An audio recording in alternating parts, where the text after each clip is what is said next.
O hoxh, me ba thot vetë vrasje, thot në Qabe. A shkoj në xhenet? Allahu na rujt. Pra, edhe vetë vrasjen e mendon Qabe, Zot na ruaj.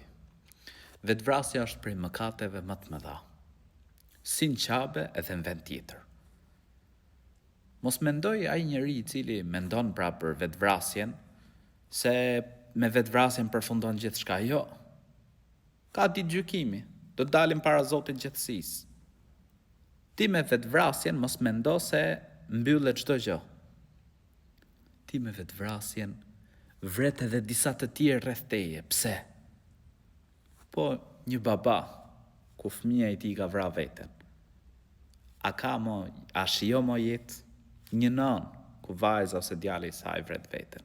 Pra mendo për vllajën, për motrën, për të afërmit.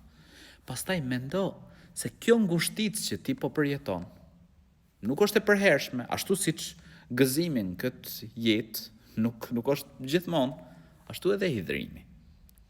Beso tek Allahu I lartësuar. Vetvrasja është si një shenjë që ti nuk e ke besimin e plot tek Zoti I gjithësisë, pra me mendu për to.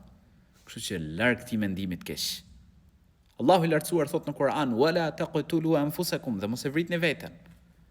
Çfarë do lloj vështirësie që po kalon, dije që ajo është kalimtare. Zoti I gjithësisë do të bëjë rrugdalje. Fa inna ma'al usri yusra, me të vërtet pas vështirësisë vjen lehtësimi. Ki besim tek Zoti I gjithësisë. Luta Allahun e lartësuar që të ta lehtësoj çdo vështirësi. Allahu I rujt.